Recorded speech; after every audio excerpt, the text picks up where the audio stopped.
put this on recording. Hello, everyone, as you're joining us here. I always, when I start a webinar and I start letting people in and I see the numbers start going up, it always reminds me of at Warwick's, like flinging open the doors and people like scrambling into the store. So that's the visual that I have when I see you all coming in and joining us. So hello, everyone. I'm Julie Slavinsky. I'm going to give everybody a minute or two to settle in, but most of you are right on time and right on that 4 o'clock button. I'm the director of events at Warwick's, and on behalf of Warwick's, welcome to Revivifying. I had to get that extra V in there. History panel with these wonderful, wonderful authors. We have Eliza Knight, Logan Steiner, Renee, Rosen, Vanessa Riley. So happy that all of you have joined us. And I said just a minute before we opened the webinar up to everybody that I still love doing the virtual events because I said it would be kind of hard to get everybody in the same room. And I got every one of them said they want to all come to San Diego. So hopefully one of these days we'll be bringing y'all in. I just wanted to real quick see if Natalie is here with us. I see. Let me see here. No, I don't see Natalie. Oh, so anyways, if Natalie shows up, I'll be looking for her. So for tonight, we're going to have a conversation with all of these wonderful women who write about women in history, and can't wait to hear about all of their books. Natalie's there. Is Natalie there? Yes. Where is she? Yay, Natalie. There she is. Okay, let's see if I can bring her on. I'm going to promote her as a panelist. Yay. We had her hand raised. Okay, this is, I love this because this is, you should be able to be coming on with your screen. There we are. There she is. There is Natalie.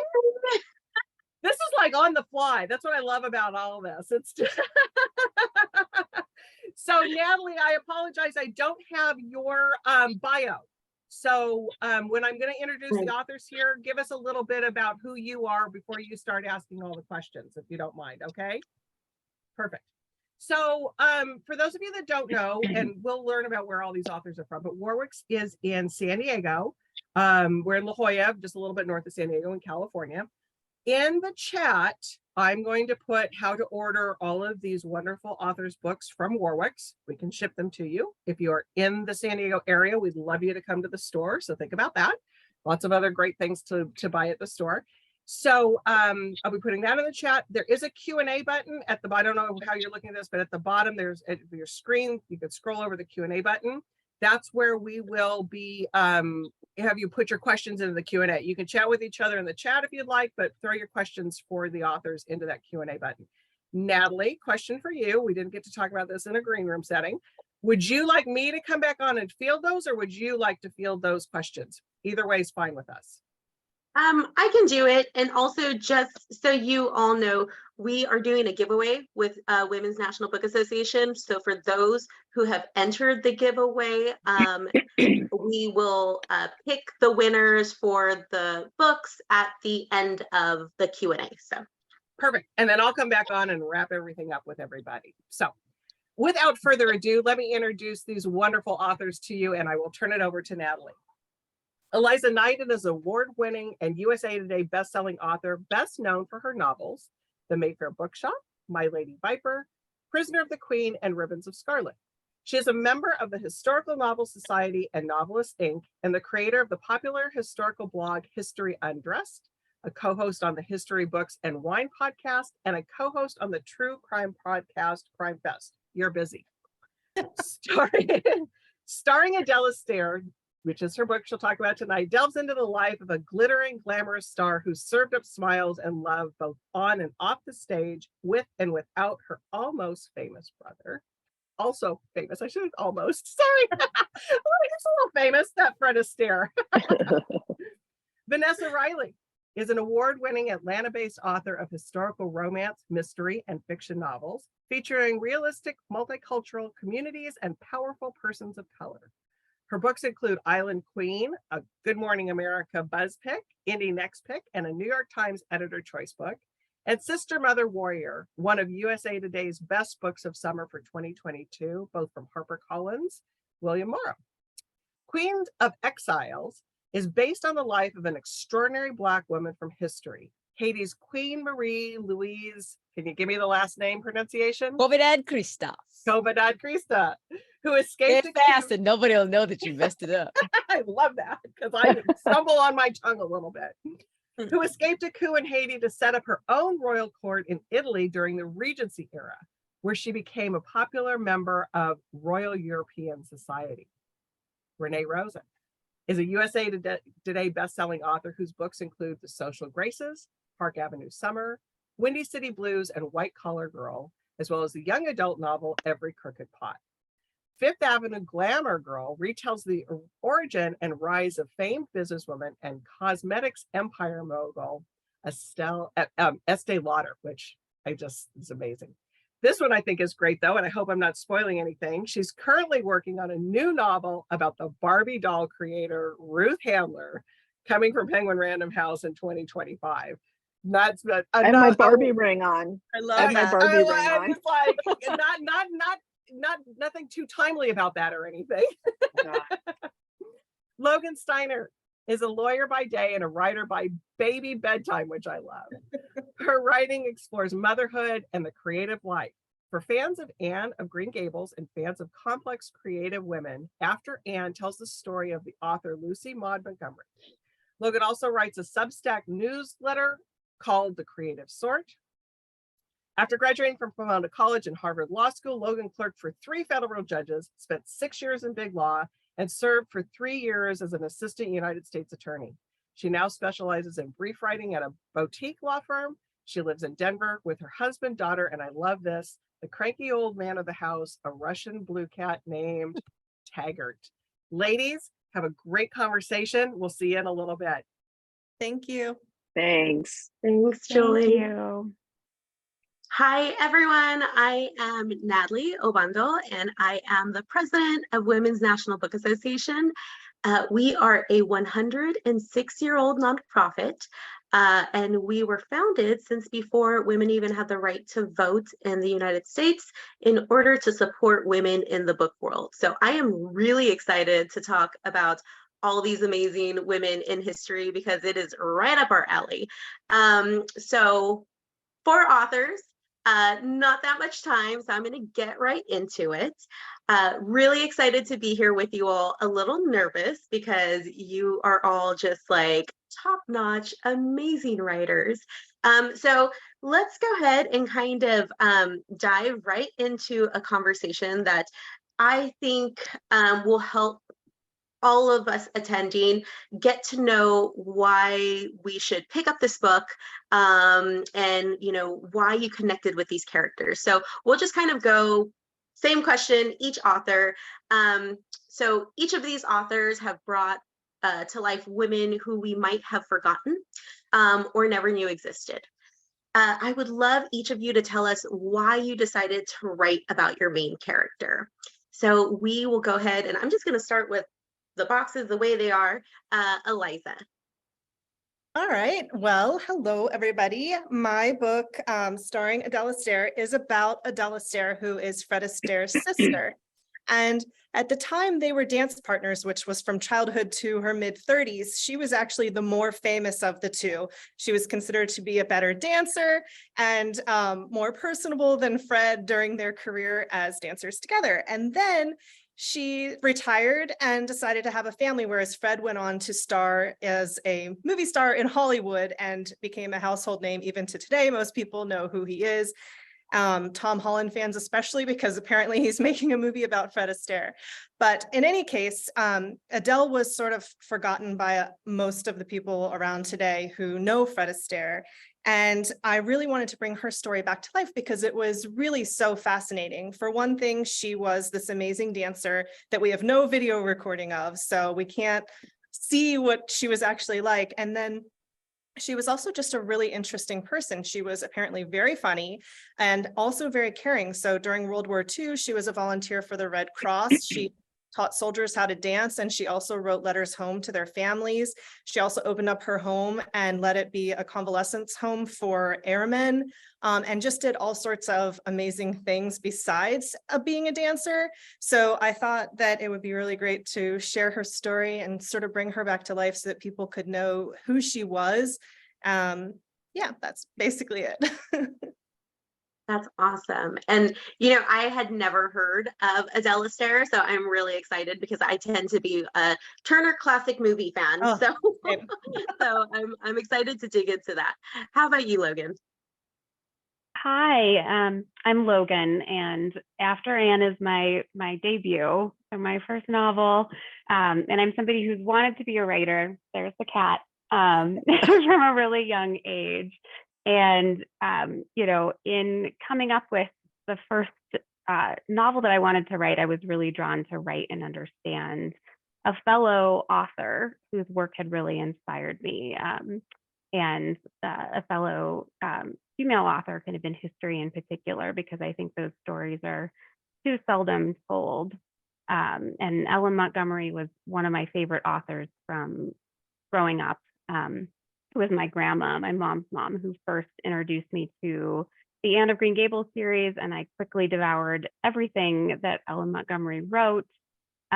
Watched the CBC Megan Follow series more times than I can count with my grandma, and the character, Anne's character, was such an inspiration to me. I think, you know, I credit it with my dreams of writing someday, Anne's own dreams of writing, but I think it was really the fact that she was just this unfiltered character that was so appealing to me. I was somebody who, from a really young age, was just always very conscious of what other people were thinking and worrying, kind of over worrying. You know, I was always being told about what other people thought, and I loved, Anne just gave me this permission to kind of say what I wanted to say and be my full self with kind of my big dreams intact in the world. But I came to learn a little bit more about the story of her creator, who went by Maud, Ellen Montgomery, and I was just immediately struck. You know, she had so much of Anne in her. She was this kind of deeply feeling person, much like Anne, much like I have always been. But her life story is really, you know, the story of kind of Anne meets real world. And Anne, you know, what happens when somebody who has those deep feelings meets kind of life with all its circumstances, its personal tragedies, the things beyond our control. And I think there was so much in Anne's way of being that people were so drawn to at the time, but that was also really deeply threatening to society at the time, and still is today. And I think that's part of the draw, but also part of the tension that the novel really explores. So, you know, learning a bit more about Maud, and kind of feeling this kinship with her immediately, and with the characters who created, I was really driven to understand her more and tell her story. And that began this journey that's now been 8 years in the making, to get me to this point. And I'm just thrilled, and pinching myself to be here with these other women, and incredible authors. Wow, that's amazing. 8 years in the making. That's absolutely wonderful. I'm so glad that you finished, because I actually started reading a lot of your books, and I was a big fan of Anne of Green Gables, and so I'm just really excited that you brought the author to life. And how about you, Vanessa? I'm somewhat on a mission to restore women of color, Black women, to the historical landscape. There have been so many women who've been erased, or through some reason or another, patriarchy, their exploits are just hidden. When I was writing Sister Mother Warrior, which is about the two women who shaped the Haitian Revolution, which, by the way, just won Georgia's literary fiction book of the year. That's awesome. Wow. Congratulations. Bring that in. I noticed a woman. She is the wife of a general, very unassuming woman, Marie-Louise Christophe. And I was like wondering who she was, but she didn't fit the narrative of the two women I was talking about in this story, but she kind of stayed with me. And then as I did more research of what happened after the revolution, I did not know that Haiti had actually split into two countries. One became a republic in the South, and one actually became a kingdom. And this unassuming woman who was once a hotelier's daughter, who, goes through the rank of following her man as the wife of a soldier, wife of a general, wife of number two, and then finally the president of this new country. And then, oh, by the way, honey, I'm going to make it a kingdom, and now you're the first queen. Louise is a mother. She is a rebel in her own right. She had to find her political voice because her husband, Henri, who is a hero, he fought in the American Revolution. He is the number two man who helped Jean-Jacques Dessalines prosecute the war to push France out. But she is a mother who's already lost one child to the revolution. She's got 3 children left. And now she knows that if she agrees with him to become the queen, that's going to put a mark on each one of these remaining kids. What do you do? And then what about all the other kids of Haiti that now are part of your kingdom, and you see the dreams that your husband has and you want to support him? What do you do? She steps up, she becomes the queen. She makes a difference in the lives of the kids of Haiti. But the kingdom does not last. Henri suffers, in my opinion, post-traumatic stress. You see the book will show you the love that they share, but also watching a woman trying to help a man in his mental decline. Henri dies, the kingdom falls, and she is only able to escape with her 2 daughters and her jewels stuffed in her luggage and her dresses. And when they are in the Osborne Hotel right off of the Thames, a maid steals those jewels. So her idea of how she was going to finance their lives in exile, completely gone. Now she has to reinvent her life again for the 3rd time and make sure that her daughters are protected in this new European world. That's Queen of Exiles. Louise is a fascinating woman. I do not know why she is not part of our lexicon, because she embodies so many things. She's not just the wife of, she is a queen. And I think you're going to love to meet her. Oh, that sounds absolutely amazing. And it's interesting because so the 3 of you, we talk about, getting to know these characters who have been lost in history, right? But Renee, you wrote about like a household name. I mean, you say the words Estee Lauder, and we already know like what you're talking about.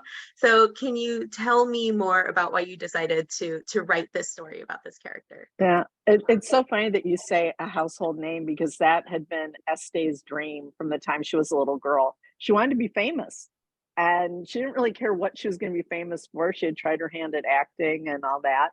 And I think what drew me to her, I am just fascinated by women who are underdogs, who have all the obstacles in the world, that they have to overcome. They have a dream, they have a vision, and they're going to either go over the wall, under it, around it.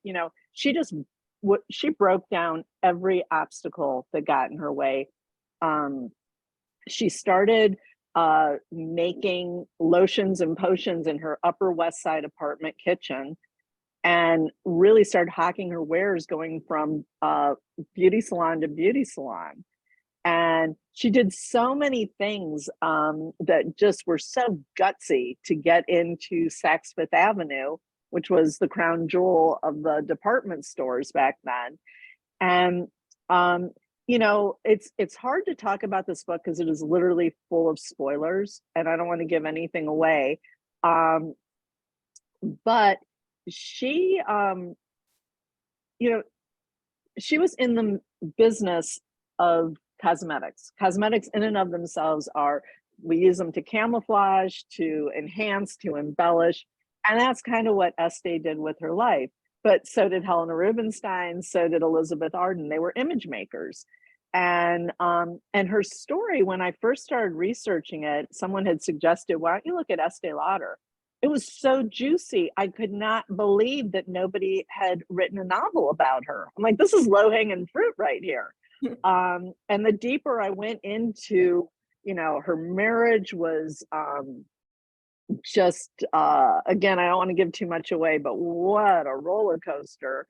Um, and today she is the second largest cosmetic company in the world. L'Oreal is number one. You go into any department store, I don't care if it's MAC, Bobbi Brown, Bumble, they're all Estee Lauder products. Aveda, so she really, she wanted to be a household name, and she did that.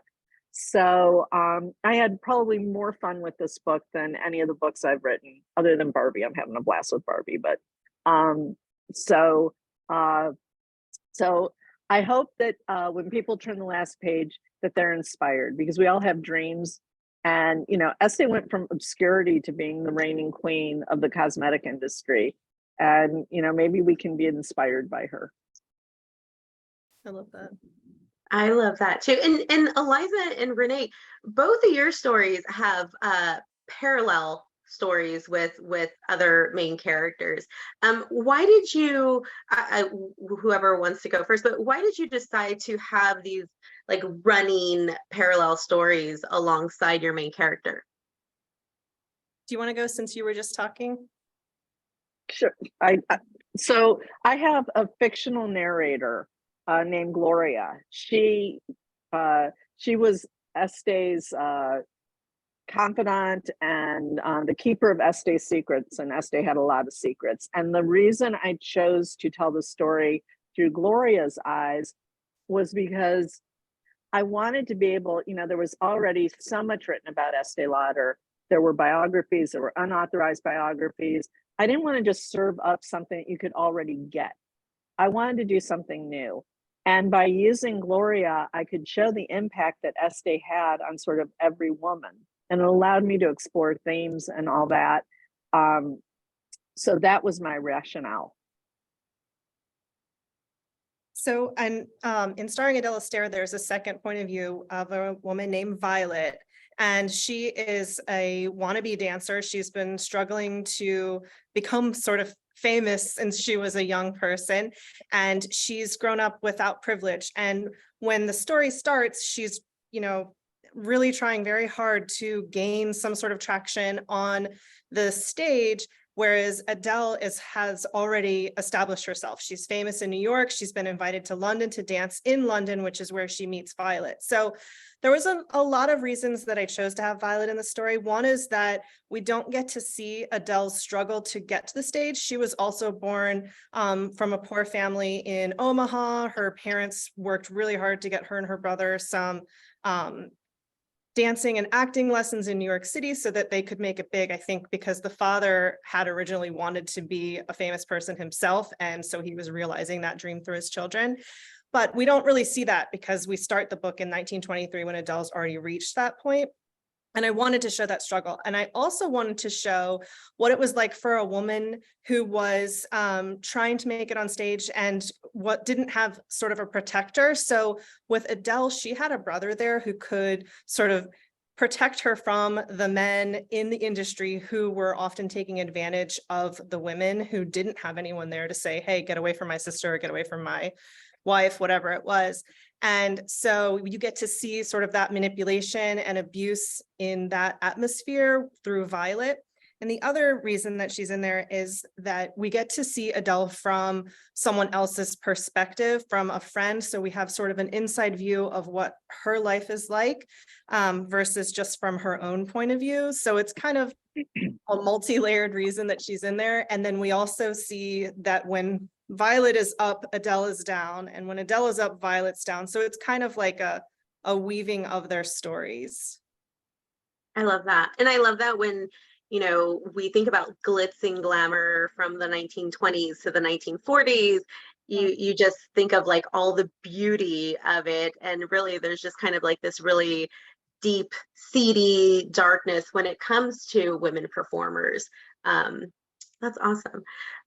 So let's go to Logan. In writing your book, and as a first-time author, and you wrote about another author, how did you relate to the main character, and how do you wish maybe you were more like them, or just any of that?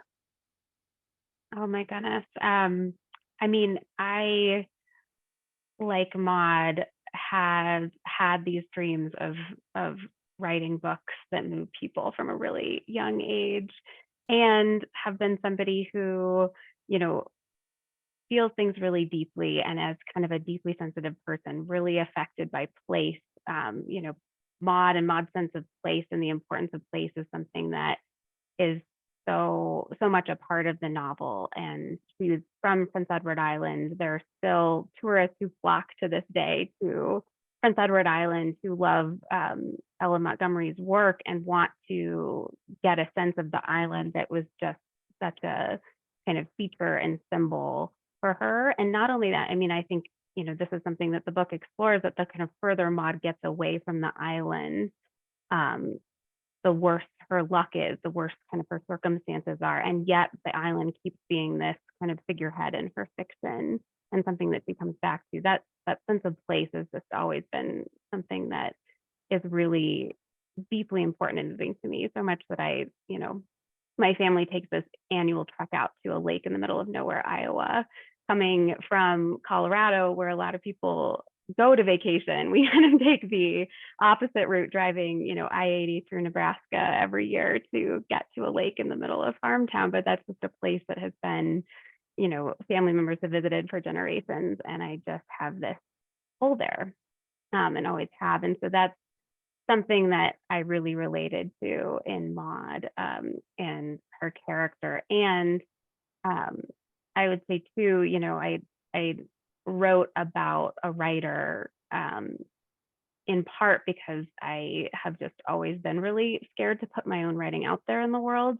And I wanted to write about somebody who had done it and kept doing it, and kind of overcome so much along the way, as any woman writing does, but a woman from, you know, rural Canada, you know, in the time that she was writing, early 1900s, to kind of make the name for herself that she had done, you know, across the world, not only kind of out earn her husband, who was a reverend. Their marriage features a lot in the book, but to become this sort of public figure and a celebrated public figure throughout the British Empire. You know, she was bold and brave and really resilient, and those are things that I aspire to be. And so things that I so admire in her, and by really, you know, this kind of intense study of her life, I took so much from it. But a lot of what I took was just that, you know, inspiration to keep going with my own work.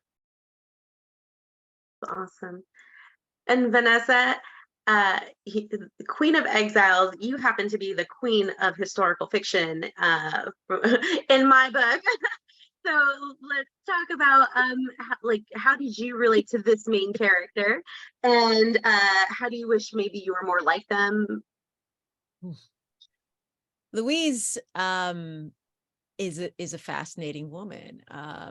You know, she is resilient. She is stylish. She is a good wife in the aspect of trying to support her man. She's trying to support her husband. Even when he get a little crazy, she's trying to support that husband. I think a lot of women can relate to that.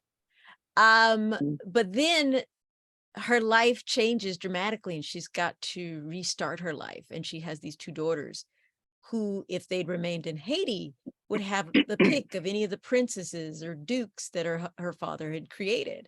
The generals that served in his army could have been a husband. She's in Europe, and what does that look like?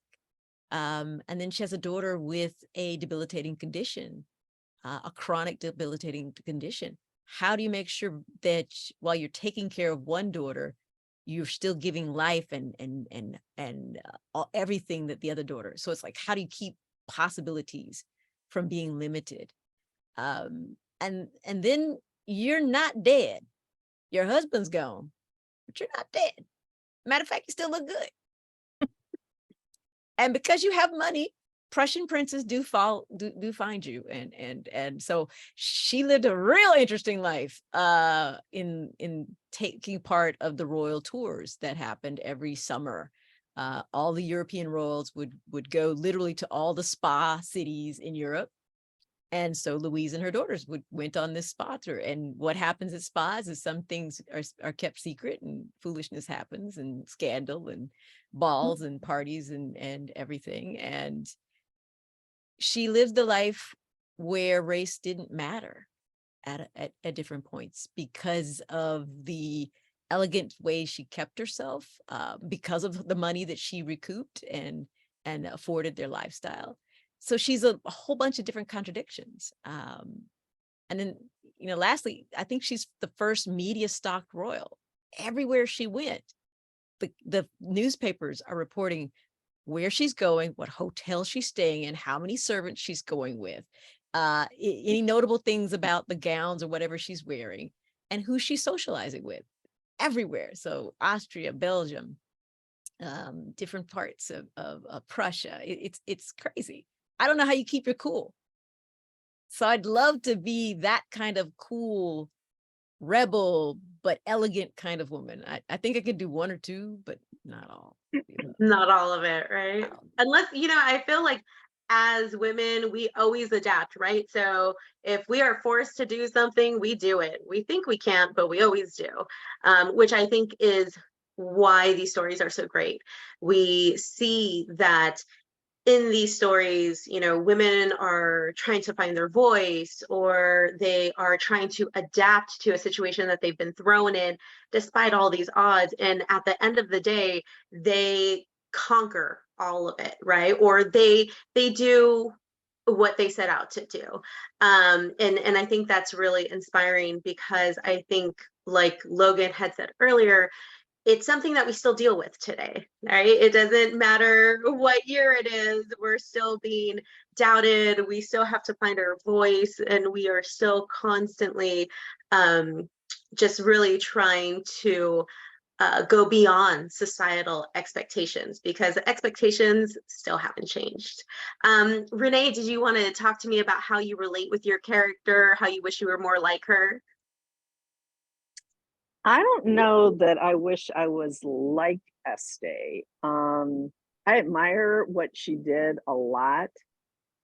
I guess I should say this. I wish that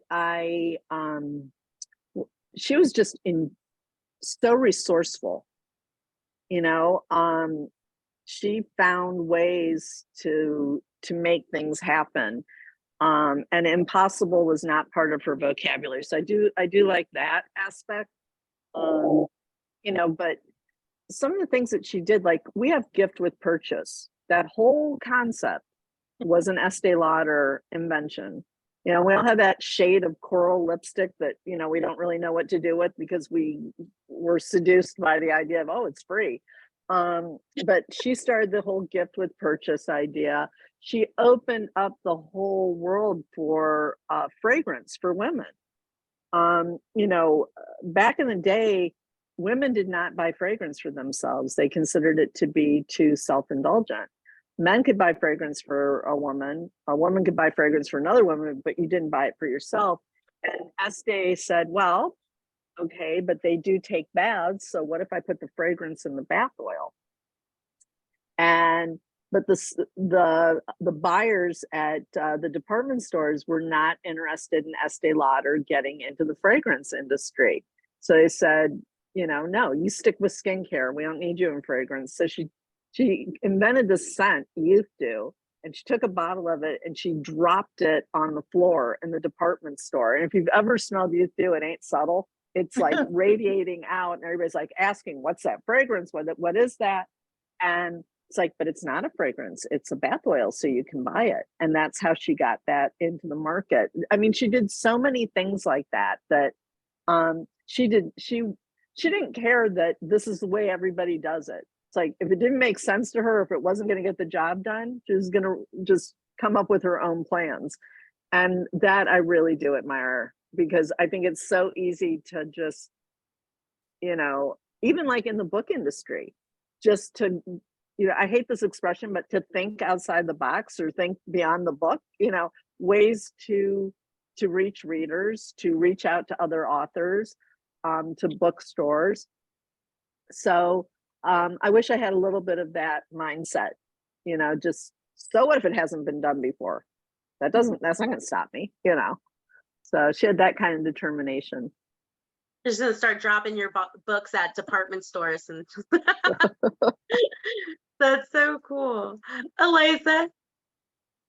So one of the things that I really admire about ADELE is that she was willing to go after her dreams and to just keep on ticking. She was full of perseverance, and it didn't matter what dream it was, because as her life went on, her dreams changed, and she just wasn't afraid of that. And I find that to be very inspiring, because I think a lot of us get sort of hung up sometimes on real life expectations versus what we want. And I think that finding that I guess the courage to go after what you want and have sort of that all mentality is scary, but also something that we can do. And I think a lot of times, especially for women, we're told like, you can have one thing or the other. You can't have a family and a career. You can't do this and that. And I think that we need to be able to do both. So that's one of the things I admire about her, is that she went after all of her dreams, even when the world was sort of crashing in around her. I feel like those stories resonate forever, right? And I think, you know, when we talk about historical fiction, that's kind of my next question is, why do you think that your story has just like an enduring appeal? Why do you think these women have an enduring appeal, you know, all this time later as historical fiction writers? Logan, we'll go ahead and start with you. Oh boy, that's such a big question. You know, I really think that Maud's life has just, it has so much depth and complexity. All I can say is it just kept drawing me in as I would kind of peel back layers of understanding her. And I think, you know, Ellen Montgomery wrote journals herself that she edited for publication. That's such a fascinating exercise to kind of take on. So she wrote her own story in a way. She intended them to be published posthumously and gave one of her sons the permission to decide when to do that. He decided to do it after he passed. But she, you know, took this kind of very personal thing and decided in the middle of her life to edit and make it public. And that kind of personal private divide is so central in the novel. And I think it's just one that has this enduring, you know, power, that kind of decision that we make every day about what parts of ourselves to reveal and what parts to keep hidden. That choice is one that we make, I think, every time we go on social media and decide what to post. It's one we make every time we sit down to dinner with someone. And I don't think that there's an easy answer. The answer isn't share everything. The answer isn't, you know, keep everything hidden. It's really in the nuance. And I think Maud struggled with that as somebody who was very public facing in her day, is one that just has such power today. And that bind that Eliza was just talking about, you know, pursuing a career single-mindedly or trying to weave in other things, whether that's, you know, a partner or or, you know, parenthood. That's really kind of the central bind that Maud is in these birthday weekend scenes that are woven throughout the novel. The novel kind of takes her life in pieces, all of which are designed to answer this question about kind of how did she get to where she was at the end of her life, which is a gap in her journals. There are 3 years of her life that are missing from that kind of published record. But woven throughout kind of the through line of how she got there to those last 3 years of her life is a single weekend. And in that single weekend, Maud is making this decision about, you know, whether to keep pursuing her writing, which has started to go very well single-mindedly, or whether she can fit in other things. And I just think that that's sort of a timeless decision, timeless debate and struggle, and one that so many of us can feel today. But really, you know, in writing about the creative life and somebody who did it, and not only writing about kind of the successes and the highs of her life, but also the lows, and also everything that she endured and everything that kind of fizzled her into the person that she was.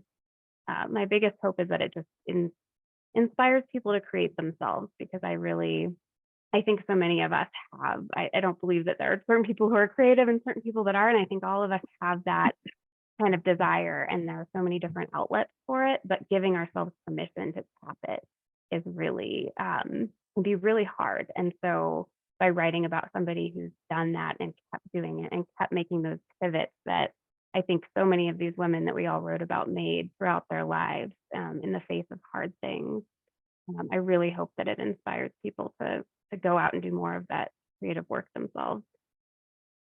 Wow, that's amazing. Vanessa, same question. I love stories about royalty, and kind of like what you said, it's like she had paparazzi already back then. So I feel like we're also obsessed with royalty. But aside from that, what do you think really endures over the time period, and why do you think we still are? Why is this story so appealing? Well, couple reasons. One, I think every woman, the Barbie movie, which Renee, hopefully you'll have like a snippet in your upcoming book. Everybody has this fascination with getting dressed up and being part of the ball, having that Cinderella moment, that Barbie moment where you get to walk into the party and you're in the pretty dress and you're a princess. I think that has there's a resonance, there's a dream. And when we read these books, the other thing is, I think everybody wants to be in the room where it happens. They want to be in these intimate conversations. They want to know, well, how was this queen received when she was around other kings? How was these conversations when she's at the parties? How are her daughters received? What happens when they are in relationships? What's going on? Everyone wants that secret behind the scenes. And they're hoping we historical fiction writers will give them those nuggets, those little pieces of gold that'll glimmer and shine and show these sweeping narratives. Or, as we put ourselves in these positions, what would I have done? And to be there in that moment, I think everybody wants that. That's why people love historical fiction. They want to be in the room where it happens, and historical writers do that. Right. To be a fly on the wall, right? I love it. Renee? I would say, you guys have really kind of hit on, I think, why historical fiction has a special place for people. I think in terms of Esty specifically, it's her struggle, both professionally and personally. She was the breadwinner in her family, and she was more powerful than her husband. And, that's got to be a tough spot to be in when your husband is known as Mr. Estee Lauder, and I think it was just, I think to follow a character who is flawed, because we all are, but had so many redeeming qualities at the same time. She had charm. She just charmed her way. She would stop a stranger on the street and tell them they're wearing the wrong shade of lipstick, or they need a better moisturizer, and give them her samples. And I mean, how many people can do that without, having somebody get very offended? So, excuse me. So she had a way about her. And I think it's the struggle, both professionally and personally, that I think will resonate with people, because even though it was set in a different time period, we still, as women, still have those same challenges. So. Right. Yeah, I totally agree with that. I think one of the reasons that I love writing about women in history and reading about women in history through historical fiction is that these are women that are trying to reclaim or at least even just claim some independence and some sort of control and power back in their lives. And it's a story that continues to this day, you know, whether you're writing about a woman in the 1700s, 1600s, or a woman in the 1940s, or a woman today, like they're all still having this same narrative. And I think, you know, if we can escape, and it's some part of history that we find fascinating, there's some glitz and glam going on, or we're fascinated by their struggle, we're still connecting with their story and it's resonating within us. And then maybe even sometimes giving us an idea of how to solve a problem or something like that. And I think that's what really connects me, and I think a lot of readers, to those stories. And also because we can be like, oh, well, you know, that was then, this is now, but you still connect with it. That's Oh, true. and something else too is just learning. I learned so much from reading historical fiction. Hmm. You know, even if it's a story that I think I know, like, to me, that's what's so fun. Yeah.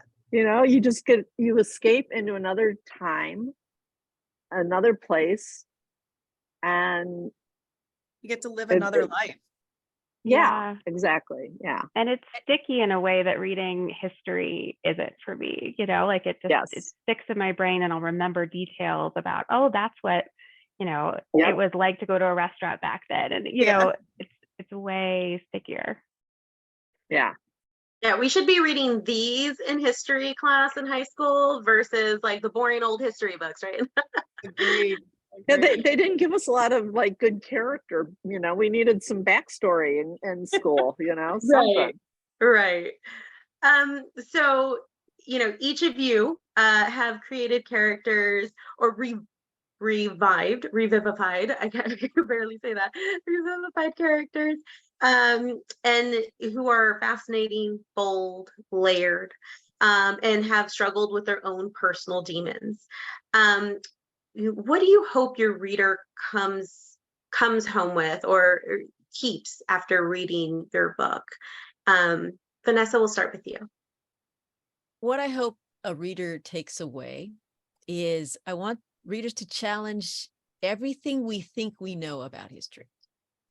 Because a lot of times what we think we know or we feel is wrong. For Queen Louise in particularly, modern historians, male historians, categorize her as sorrowful Queen Louise. That's a perspective to only look at the tragedies that happened in her life. It takes away and steals her agency. It doesn't point to the successes she had in the kingdom. It doesn't point to her successes in rebuilding Henri's fortune. It doesn't point to how well she acclimated and moved in the regal circles in Europe. It steals all that away and focuses on her past and the things she survived without really giving her the benefit of the things she survived. So Yeah. I want people to look at history differently.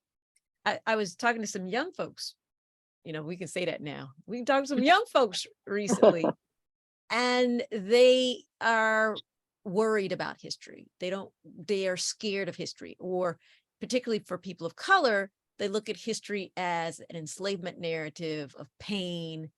And there are so many, if you just shift the lens a little bit and look at different paths, you can find moments of joy. You can find moments of success. You can find people who've overcome things.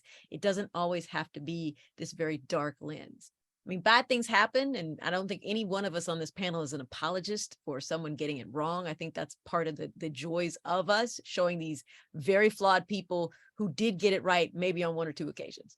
And they kept persevering until they found some mode of happiness or success. I think that's the beauty of the fiction that all of us write here. But that's a hurdle for some people. And I think as we are bringing these unusual stories out, things that kind of feel familiar, but really aren't, we're engaging people and they need to take a new look. So I want people to have new eyes when they look at historical fiction. That's great. Eliza, how about you? I just want people to take away going after their dreams and really figuring out what that dream is and not being afraid of it and not feeling like you have to make excuses or apologies to anyone in your life for going after that dream, because we only get to live once and you should live it happily. And then the other thing I really am hoping for is that someone will find in their attic a reel or something of Adele dancing so that we can finally see it. That's my hope. That would be absolutely amazing. You should put in like a request for like, you know, Turner Classic Movies or one of those stations. Renee? Okay, so first and most importantly, I hope that after you're done reading this book, you will start to take better care of your skin. Always remove your eye makeup and moisturize. No, seriously, I think that I hope that we'll all be comfortable being a little bit bolder. Just go after what you really want. Doesn't have to be a big, huge dream like starting a cosmetic empire, but just go out there and live your life with purpose and be bold. Don't be afraid. Amazing. And Logan? So echo that, going after creative dreams, being a little less filtered, giving ourselves permission to do that. I really hope that readers are drawn to Ellen Montgomery's fiction for the first time or back to it. A lot of us read it earlier in life, and I hope it draws readers back to it, as well as to her published journals, which are just tremendous reads. And, you know, I think of this quote always when I think of Maud's story. It's by Elizabeth Kubler-Ross, and it's just one of my favorite quotes of all time. It says, the most beautiful people we have known are those who have known suffering, known loss, and have found their way out of the depths. Beautiful people do not just happen. And I think Maud is such a beautiful person in my eyes. I think all of these women that we're writing about are. And I don't think you can fully understand her or the characters she created without fully, you know, without seeing both kind of the hard and the good in her life, and really seeing all that she was up against, what she struggled with and overcame, and ultimately, you know, what she couldn't overcome. And I think, you know, one of the learns that I keep taking away from her story for myself is just the importance of sharing my deepest self with the people who are closest to me when things are hard, as well as when things are good. Both of those can be challenges. So I keep taking that away from my years spent with Maud. That's amazing. So I am going to go ahead and get to the Q&A because we have a couple of questions. This one is for Vanessa. What did you find out about Queen Marie Louise? I don't know how to say the last name again. That's Covidad Christoph, you say it real fast. Covidad and- Christoph. and That's nobody can catch you making a mistake. And so what was it that surprised you the most? What surprised me the most was everything that happened in Europe. I was a little bit familiar with the kingdom. You know, the heights that she and her husband did, bringing vaccinations, education to the kingdom. That was interesting. But actually seeing her live in Europe, buying houses in Mayfair, buying houses in Hastings on the Sea. I actually got to go into her house, and this little cute couple saw these little nerds outside taking pictures, and they let us in the house, and everything was original. So you could bounce on the pine floors. I made sure my hand went up the banister rail because Queen Louise was up that banister rail. But you go into the parlor and the view is of the sea. The last time she had a view of the sea was when Henri and Louise were first married. Their first house was in Le Cap, right very close to the coast. So kind of seeing that and that mirroring, it's an amazing thing. So just everything that I found of her life and in Europe was just completely blew my mind. That's amazing that the house is still there and like original. Mhm. um, They're now, London is now grappling with this history. They're actually putting plaques up to every one of her residences in Europe Oh, because they are now realizing, they probably knew all along, but now it's like real important again. That Queen Louise lived there, that she was was a part of the citizenry of England for a while before she moved on to Europe and particularly Italy. This is a woman in the book. I actually literally put the newspaper clipping, so y'all will see. Did not make this up. This is all true. All the foolishness y'all see it's there. It's crazy, and we really need to know about this woman. wow. Okay, this one, I guess it's for anyone. Do you ever feel conflict within yourself when creating fictional scenes about a real person? Wasn't directed to anyone specifically, so. Well, for me, I do a deep dive of a character sketch of every one of my characters. So I want to attempt to know them because I want to do honor to these people and I don't want to make them act out of character. So it's almost like, even though these people are like 200-300 years old, dead, gone, I want to be sure that I'm giving you, I want you in the room. I want you to have that conversation. So I do a deep dive on them, their character sketch, their belief systems, their relational systems, and even what lie that they've carried with them. That helps, that is the lie that kind of shapes how they view the world. What is that? So that I can be as authentic as possible. I try and find journals that they've written or letters they've written so I can kind of hear their voice. And then I look at how others have written about them or speak about them to kind of enhance that. And the last thing I'll say before I give it to these other brilliant women is I divorce my personal beliefs because I am not Louise. I'm not Grantoya. I'm not Dorothy Kerwin Thomas. I am Vanessa writing them. So my belief system is separated from them. And that kind of helps writing the scenes and doing what they did in history. Amazing. that was literally the best answer. And I would agree with everything that Vanessa said. I have nothing to add to that. Yeah. The only thing that for me, it's a very organic process. I don't outline, so it's about getting to know your characters. Like what Vanessa was saying, is like you have to really know them, and then they take over, and they carry the conversations. They, when we, I don't know about the rest of you, but for me, when I start to impose my will on a character, I'm like, I want you to go left. And the character's like, no, I'm going right. No, go left. But they want to go right. They always know better than I do. So I've learned the hard way to just let go and let them lead me. And then I just become a vehicle. I'm just writing what they're telling me. Yeah, and I'll just add that Maud's journals were such a gift to me in really getting that voice. And each time I would, kind of need to find it again, I would go back to her journals, as well as her fiction.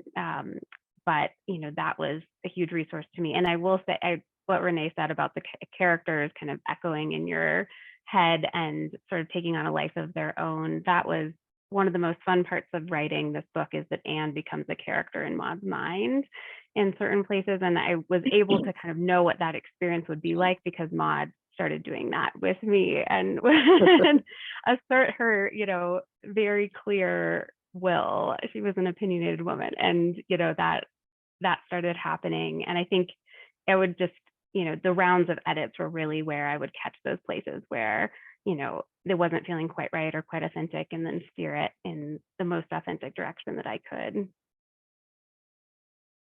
All right. Do we have time for one more question? I know it's 5. I'm just going to ask it. We had one more question. We had quite a few, actually. So the next one is, what is your research process? But I'd also like to add, how long is your research process? So for this book, I read a ton of biographies, memoirs. I did a lot of online research, and then I also spent 2 days at the Boston University. They have at their archive center, they had a whole Adele Astaire collection. So I basically went through all of her scrapbooks, her diaries, letters, calendars. There was even a little costume from the vaudeville days when she was a child. And so for me, there was a lot of just digging into her life to figure out who she was and who her brother was, who her mother was, who her family members were, her friends. And that's a really long process. And it sort of starts before, for me anyway, before I start writing, I like to figure out a lot of the history behind the character and the setting so that when I plot, because I'm a huge plotter, I kind of know a trajectory of where I'm going and who they are. And then obviously, like, as I'm writing, I'm still doing some research and fact checking, and something might come up and I'm like, oh, I didn't look into that. And I might stop writing and go figure out whatever that is. So from start to finish, I want to say it was a little bit over a year for the Adele book, probably like 15, 16 months, something like that. Okay.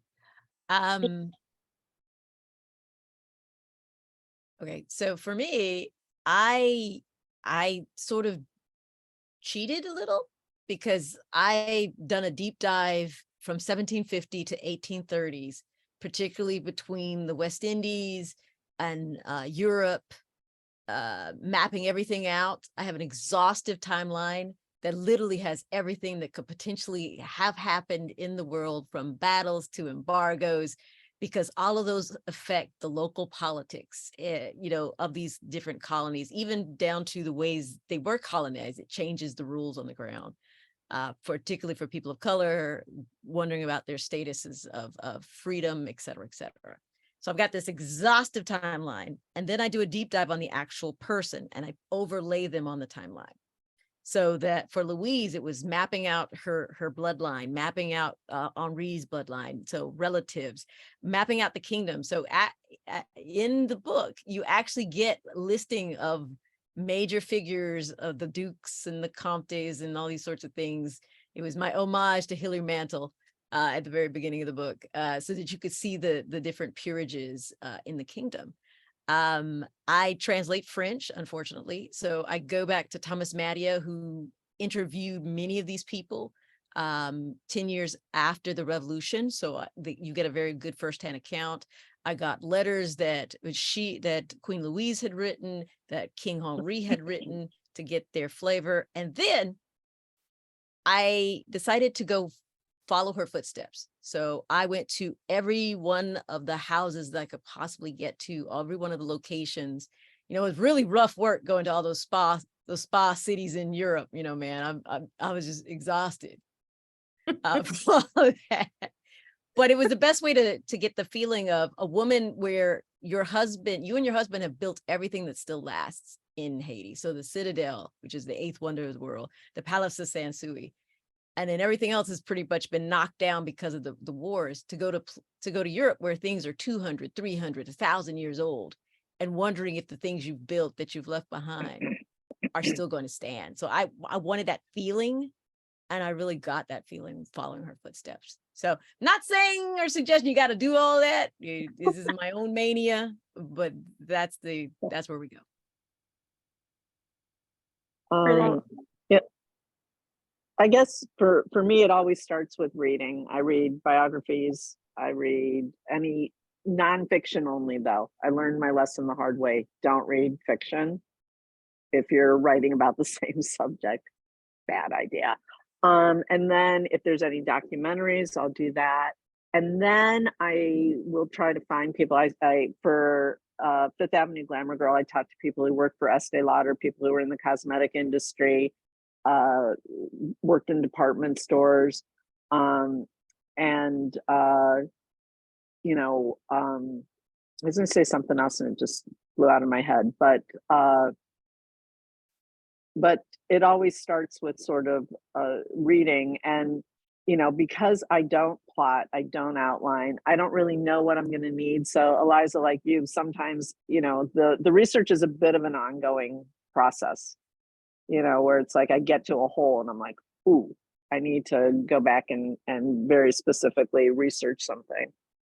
So. All right. Yeah, and I'll just add that my law brain needed to impose a lot of order on the process. So I started outlining. The research process was a long part of it, but I started outlining pretty early with kind of the parts of Maud's story that I wanted to tell, so that as I was reading and researching, I could kind of weave in details.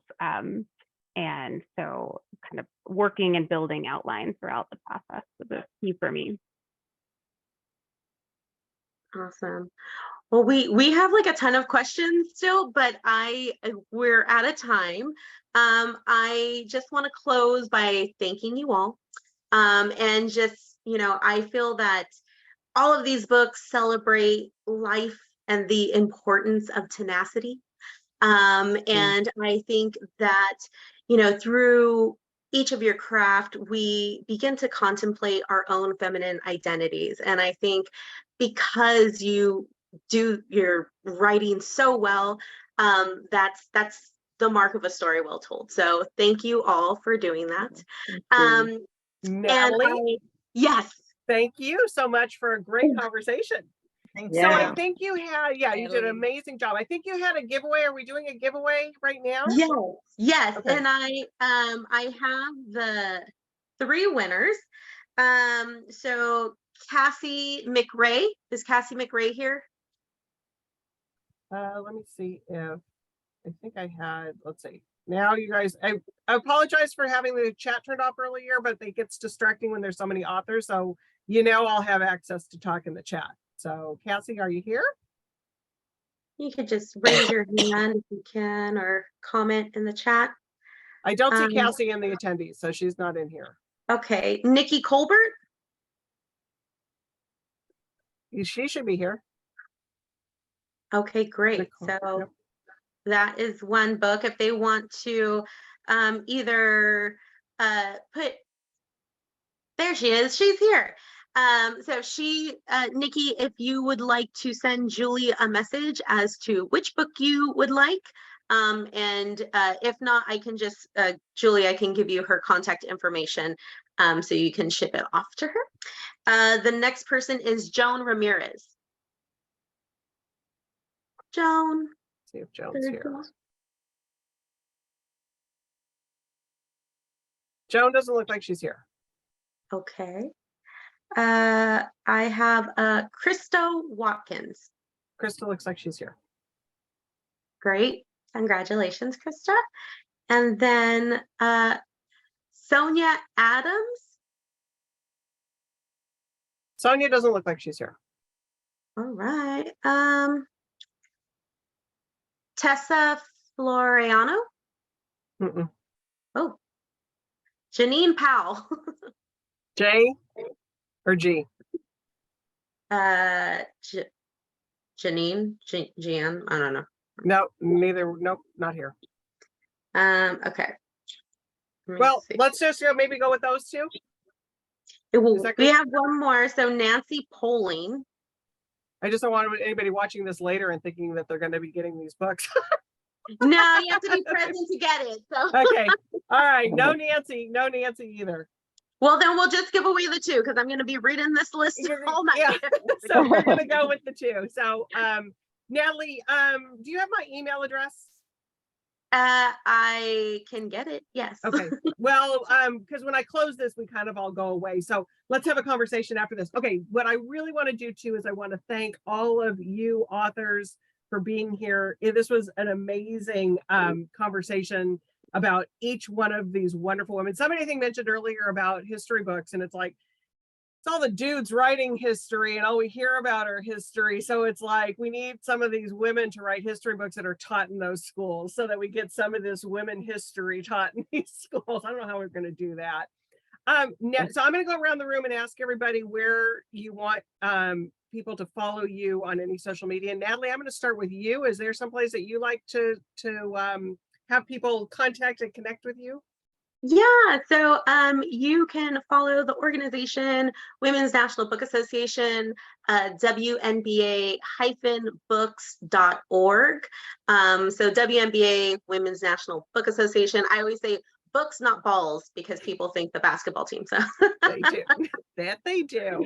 yeah. Vanessa, how would you like people to follow you and where? I would say go to my website, vanessariley.com. It's my mothership. And while you're there, join the newsletter. But it has all of the icons. I'm very active on Instagram, sort of there on Twitter or X or whatever the heck you want to call it now. Jumped into Threads, Facebook. I'm there, sort of. You know, Okay. but go to Motor website, you'll see all the different ones. Perfect.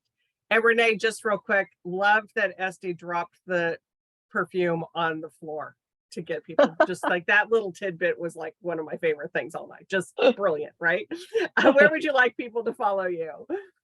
So I'm mostly on Facebook and Instagram, Renee Rosen author. On Instagram, it's Renee Rosen _. And if you follow me, you'll be watching me with my little mini me. We're going to be talking all about the adventures of Barbie. So very, very timely and very fun. I have lots of fun with mini me. And Logan, you and your cat, where can we follow you to? Oh yes, he's always there. Logansteiner.com. My website has links everywhere. I'm most active on Instagram and Substack. I have a weekly newsletter, so you can find links there, but also Facebook, Twitter, and LinkedIn. Fantastic. And Eliza, I hope that you find some footage of Adele, but in the meantime, where can your friends and fans find you? So I have a website, elizaknight.com, and just like the other lovely ladies here, all the links for my social media is there, as well as my newsletter. And I'm most active on Facebook and Instagram, and those links are on my website. Perfect. And I just didn't want to throw the plug out. Obviously, we're a bookstore.